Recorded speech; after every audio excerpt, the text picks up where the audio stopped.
Lecture du livre du Deutéronome. Moïse disait au peuple, « Interroge donc les temps anciens qui t'ont précédé, depuis le jour où Dieu créa l'homme sur la terre. D'un bout du monde à l'autre, est-il arrivé quelque chose d'aussi grand? A-t-on jamais connu rien de pareil? Est-il un peuple qui ait entendu comme toi la voix de Dieu parlant du milieu du feu et qui soit resté en vie? Est-il un Dieu qui ait entrepris de se choisir une nation, de venir la prendre au milieu d'une autre, travers des épreuves, des signes, des prodiges et des combats à main forte et à bras tendus, et par des exploits terrifiants, comme tu as vu le Seigneur ton Dieu le faire pour toi en Égypte? Sache donc aujourd'hui, et mérite cela en ton cœur, c'est le Seigneur qui est Dieu, là-haut dans le ciel comme ici-bas sur la terre. Il n'y en a pas d'autre. Tu garderas les décrets et les commandements du Seigneur que je donne aujourd'hui, afin que toi et tes fils, bonheur et longue vie sur terre que te donne le Seigneur ton Dieu, tous les jours. C'est la parole du Seigneur.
Lecture de la lettre de saint Paul apôtre aux Romains.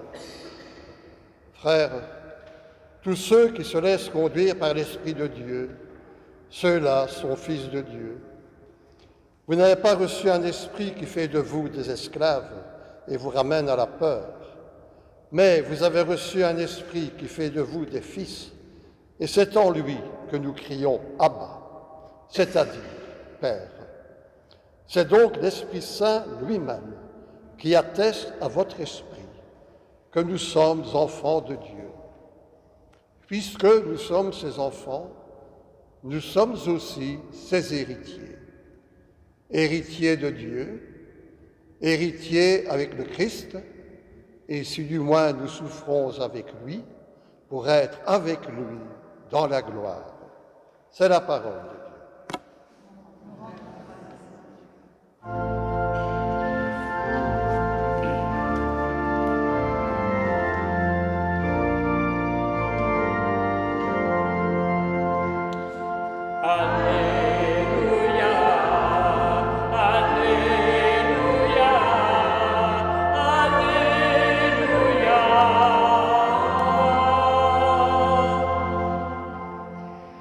Gloire au Père et au Fils et au Saint-Esprit, au Dieu qui est, qui était et qui vient.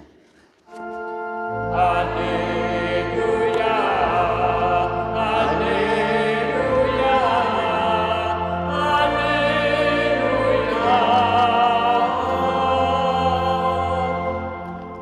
Le Seigneur soit avec vous. Évangile de Jésus-Christ selon saint Matthieu. En ce temps-là, les 11 disciples s'en allèrent en Galilée, à la montagne où Jésus leur avait ordonné de se rendre. Quand ils le virent, ils se prosternèrent, mais certains eurent des doutes. Jésus s'approcha d'eux et leur adressa ces paroles. « Tout pouvoir m'a été donné au ciel et sur la terre. Allez, de toutes les nations, faites des disciples.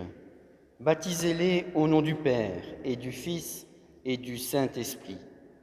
Apprenez-leur à observer tout ce que je vous ai commandé.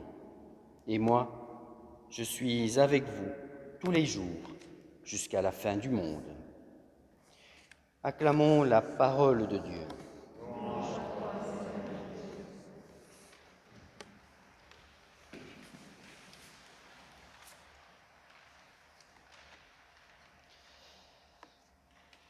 La Sainte Trinité. Voilà une notion qui pose bien des problèmes à nos contemporains et parfois à nous-mêmes aussi. Nos contemporains qui la réduisent souvent à une construction théorique, intellectuelle, arbitraire et sans grand intérêt. Pourquoi diviser Dieu en trois, disent-ils? Pourquoi ne pas faire plus simple, adopter un Dieu monolithique et solitaire, comme dans d'autres religions? Et puis, Père, Fils, Saint-Esprit, cela fait trois. 1 plus 1 plus 1, ça ne fait jamais 1, ça fait toujours 3. Est-ce que, comme M. Jourdain, nous ne serions pas polythéistes sans même le savoir? Non, bien sûr, nous sommes monothéistes. Si on veut vraiment passer par les mathématiques pour aborder ce problème de la Trinité, ce n'est pas l'addition qu'il faut regarder, c'est la multiplication. Ce n'est pas 1 plus 1 plus 1, c'est 1 fois 1 fois 1, qui est égal à 1. Chacune des trois personnes divines, Père, Fils et Saint-Esprit, est le tout de Dieu. Le Père est le tout de Dieu, il vaut 1, si vous voulez. Le Fils est le tout de Dieu, il vaut 1. Le Saint-Esprit est le tout de Dieu, il vaut 1. Et 1 fois 1 fois 1, ça fait 1. Le tout de la Sainte Trinité, ça vaut 1. C'est le tout de Dieu. Voilà quelle est notre Trinité. Nous ne divisons pas Dieu en 3 tiers, pas du tout. Nous sommes bel et bien monothéistes, un seul Dieu en 3 personnes. Mais quittons les mathématiques parce que la Trinité, ce n'est pas une construction intellectuelle, ce n'est pas une invention des hommes, une invention de nos théologiens. Non. La Trinité, elle nous est donnée par la révélation biblique elle-même. Dieu se révèle trinitaire dans la Bible, même si le mot Trinité en lui-même sera forgé bien plus tard, lorsque les chrétiens approfondiront les textes de l'Écriture qui parlent de Dieu pour essayer de comprendre ce que tout cela peut bien vouloir dire. Déjà dès l'Ancien Testament, il y a des indices qui nous montrent que Dieu n'est pas monolithique, que Dieu n'est pas simple, aussi simple que cela. Je ne vais en citer que quelques-uns. Souvenons-nous du récit de la création dans la Genèse. Au début de la création du ciel et de la terre par Dieu, l'Esprit planait au-dessus des eaux. Dieu, l'Esprit, voilà déjà une pluralité. Mais il y a plus fort encore, puisque le premier verset de la Genèse, premier verset du premier chapitre, Dieu créa le ciel et la terre. En français, cela n'a l'air de rien. Dieu créa le ciel et la terre. Mais en hébreu, c'est différent parce que le mot Dieu est au pluriel. Le mot Dieu est au pluriel et le verbe créer est au singulier. On pourrait traduire en français par Dieu, D majuscule, I-E-U-X, créa le ciel et la terre. Ça fait évidemment une grosse faute de grammaire. C'est pourtant ce que dit le texte. Un seul Dieu, créateur, mais déjà porteur en lui d'une pluralité. Il y a aussi, bien entendu, l'épisode du chêne de Mamré, que nous connaissons tous, lorsque 3 anges viennent rendre visite à Abraham, et ils parlent comme s'ils n'étaient qu'un. Il y a la sagesse de Dieu dans le livre des Proverbes qui est personnifiée, présentée comme une personne divine. Mais c'est évidemment avec l'incarnation que tout va s'éclairer, car à ce moment-là, Père, Fils et Saint-Esprit vont être mentionnés explicitement et parfois ensemble. Le baptême du Christ, évidemment, où le Père, le Fils et le Saint-Esprit sont présents tous trois. L'évangile d'aujourd'hui, où le Seigneur Jésus nous invite à faire des disciples dans toutes les nations et à les baptiser au nom du Père, du Fils et du Saint-Esprit. Mais c'est sans aucun doute Saint Jean, Jean l'évangéliste, Jean le disciple bien-aimé, qui dans sa première lettre va exprimer, si j'ose dire, le fond du problème. Dieu est amour.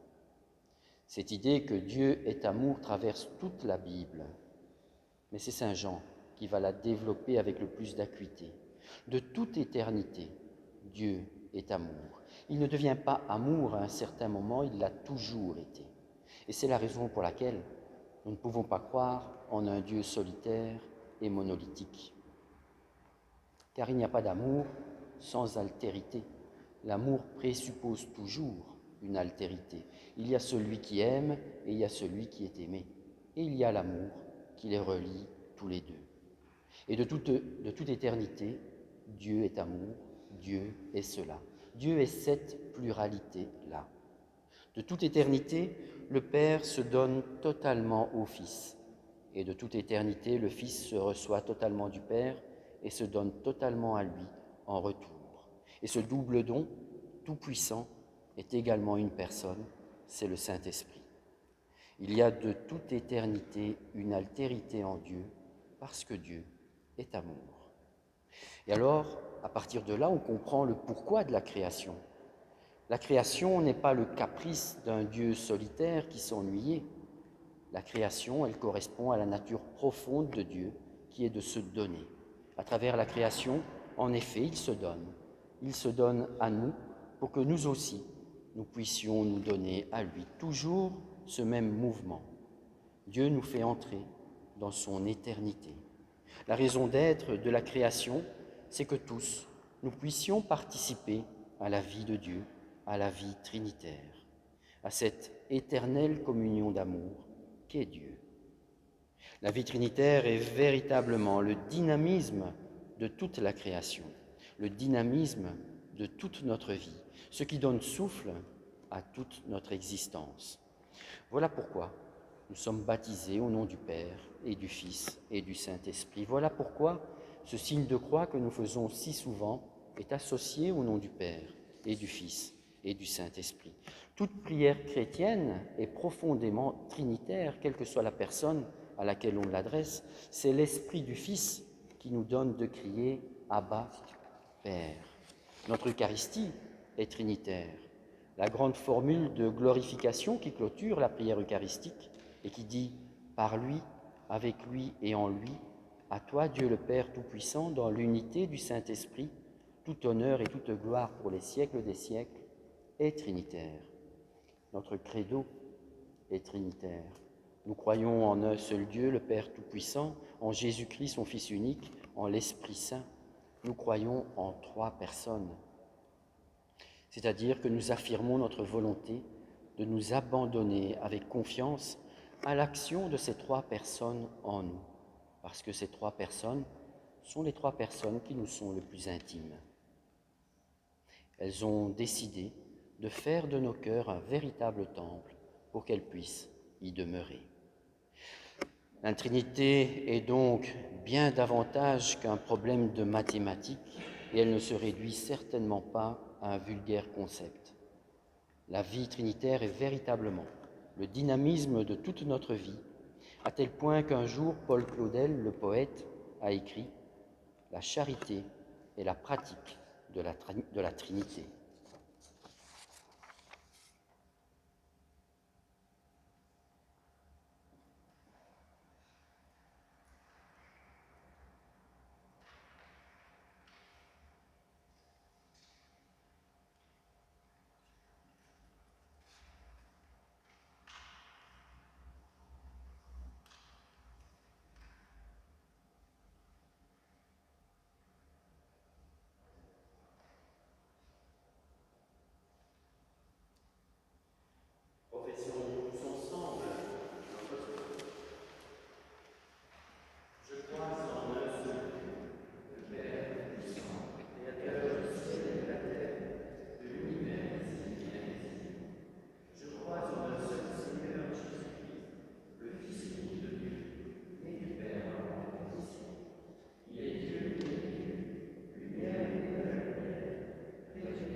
afin qu'il soutienne l'Église dans sa mission d'évangélisation. Prions le Seigneur. Esprit de Dieu, intercède pour nous. Viens au secours de notre faiblesse. Afin qu'il soutienne les personnes qui consacrent leur vie à servir les autres par leur engagement dans l'Église. Prions le Seigneur. Esprit de Dieu, intercède pour nous. Viens au secours de notre faiblesse. Afin qu'il soutienne nos malades, les personnes qui souffrent, les personnes isolées, Prions le Seigneur.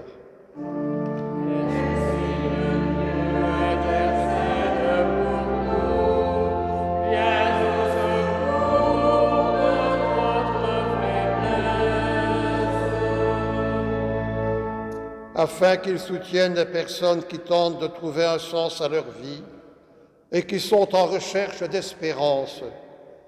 Prions le Seigneur.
Prions ensemble au moment d'offrir le sacrifice de toute l'Église. Sanctifie, Seigneur notre Dieu, le sacrifice sur lequel nous invoquons ton nom très saint. Et par cette Eucharistie, fais de nous-mêmes une éternelle offrande à ta gloire. Nous te le demandons par Jésus, le Christ, notre Seigneur. Le Seigneur soit avec vous. Élevons notre cœur. Rendons grâce au Seigneur notre Dieu. Vraiment, il est juste et bon de te rendre gloire, de t'offrir notre action de grâce toujours et en tout lieu, à toi, Père très saint, Dieu éternel et tout-puissant. Avec ton Fils unique et le Saint-Esprit, tu es un seul Dieu, tu es un seul Seigneur, dans la Trinité des personnes et l'unité de leur nature. Ce que nous croyons de ta gloire parce que tu l'as révélé, nous le croyons pareillement et de ton Fils et du Saint-Esprit. Et quand nous proclamons notre foi au Dieu éternel et véritable, nous adorons en même temps chacune des personnes, leur unique nature, leur égale majesté. C'est ainsi que les anges et les archanges et les plus hautes puissances des cieux ne cessent de chanter d'une même voix. Le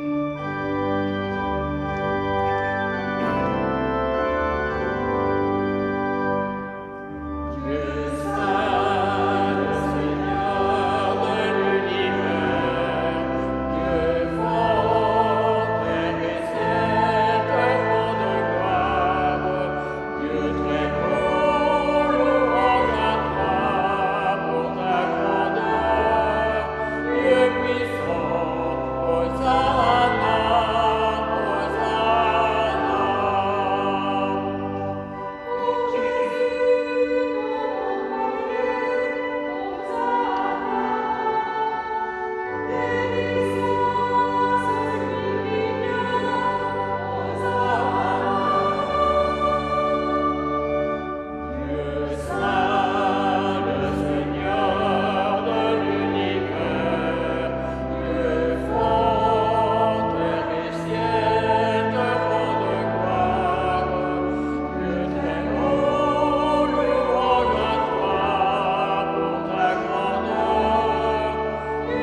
saint Dieu de l'univers, et toute la création proclame ta louange, car c'est toi qui donnes la vie.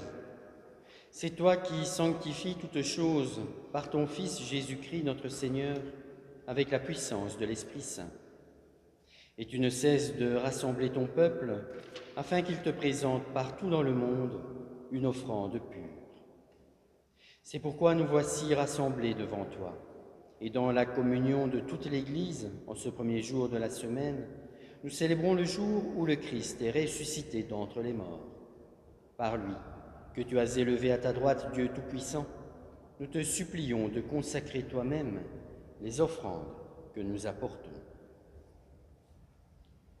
Sanctifie-les par ton esprit, pour qu'elles deviennent le corps et le sang de ton Fils Jésus-Christ, notre Seigneur, qui nous a dit de célébrer ce mystère.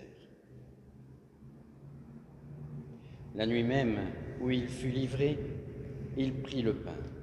En te rendant grâce, il le bénit, il le rompit et le donna à ses disciples en disant : « Prenez et mangez-en tous, ceci est mon corps livré pour vous. »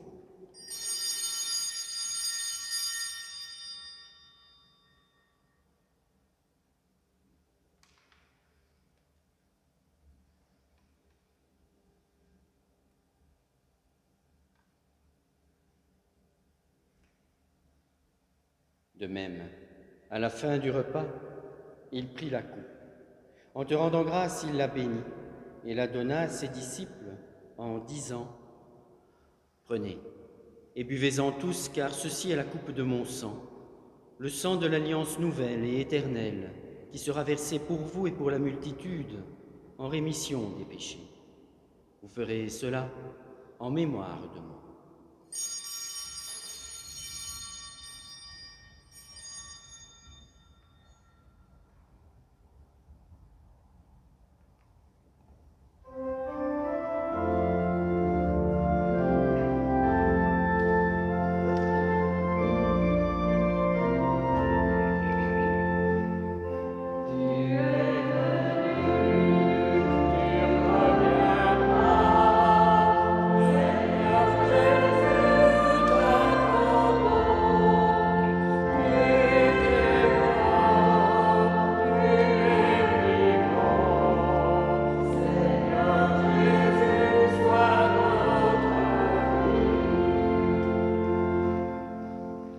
En faisant mémoire de ton Fils, de sa passion qui nous sauve, de sa glorieuse résurrection et de son ascension dans le ciel, alors que nous attendons son dernier avènement, nous présentons cette offrande vivante et sainte pour te rendre grâce.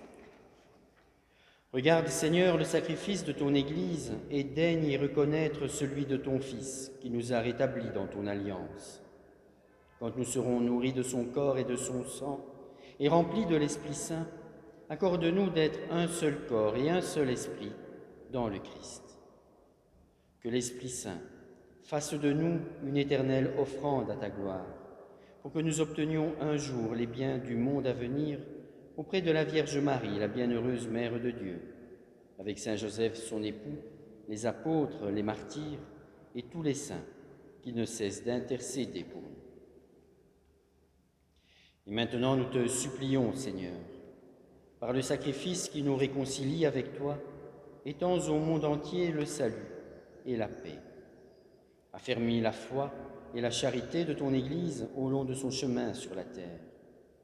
Veille sur ton serviteur, le pape François, et notre évêque Guy, l'ensemble des évêques, les prêtres, les diacres et tout le peuple des rachetés. Écoute les prières de ta famille assemblée devant toi et ramène à toi, Père très aimant, tous tes enfants dispersés. Pour nos frères et sœurs défunts, pour l'abbé Gérard Flamand et pour les personnes qui ont quitté ce monde et dont tu connais la droiture, nous te prions. Reçois-les dans ton royaume où nous espérons être comblés de ta gloire, tous ensemble et pour l'éternité, par le Christ notre Seigneur, par qui tu donnes au monde toute grâce et tout bien.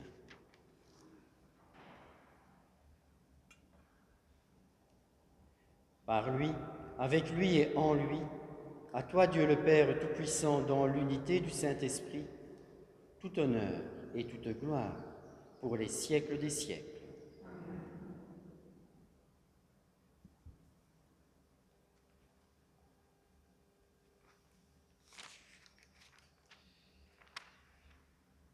Comme nous l'avons appris du Sauveur et selon son commandement, nous osons dire: Notre Père, qui es aux cieux, que ton nom soit sanctifié, que ton règne vienne, que ta volonté soit faite sur la terre comme au ciel.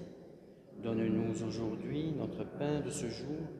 Pardonne-nous nos offenses, comme nous pardonnons aussi à ceux qui nous ont offensés, et ne nous laisse pas entrer en tentation, mais délivre-nous du mal. Délivre-nous de tout mal, Seigneur, et donne la paix à notre temps. Par ta miséricorde, libère-nous du péché. Rassure-nous devant les épreuves en cette vie, où nous espérons le bonheur que tu promets et l'avènement de Jésus-Christ, notre Sauveur.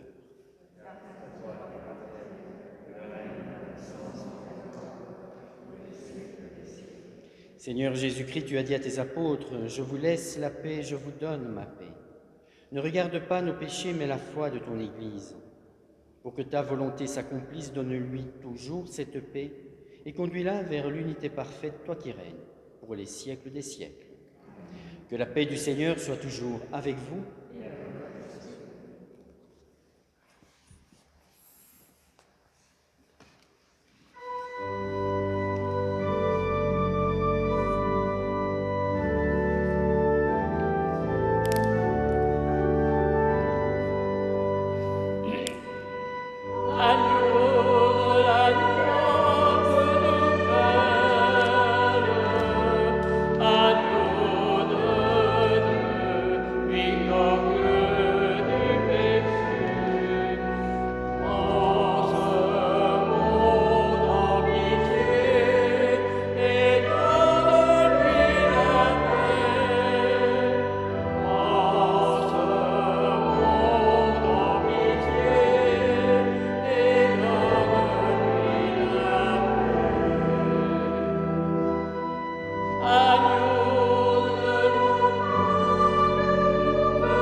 Heureux les invités au repas du Seigneur. Voici l'agneau de Dieu qui enlève le péché du monde. Seigneur,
Prions le Seigneur. Puissions-nous trouver, Seigneur, le salut de l'âme et du corps dans le sacrement que nous avons reçu, tandis que nous affirmons notre foi en la Trinité éternelle et sainte, comme en son indivisible unité. Par Jésus, le Christ, notre Seigneur.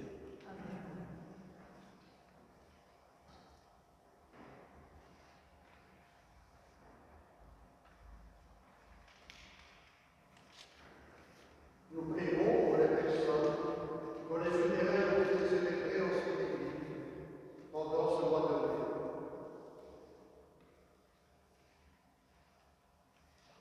Louis Clout, Fernand Lemaire, Roland Denis, Trésor Souda, Philippe Hubert, Jacques Deville. Portons-les dans la prière. Vous avez trouvé l'essentiel sur vos chairs. Les messes sont annoncées jusqu'au 24 jours. Vous découvrirez dans un bel article que juin est le mois consacré au Sacré-Cœur. Cet article pour son pesant parce qu'on a tellement l'habitude d'être dans notre Église qu'il est bon d'y apporter la réflexion. Les messes seront aux heures habituelles, mardi et vendredi à 18h et samedi prochain à 17h. Le Seigneur soit avec vous et que Dieu Tout-Puissant vous bénisse, le Père, le Fils et le Saint-Esprit. Allez dans la paix du Christ. Belle fête de la Trinité, un bon dimanche.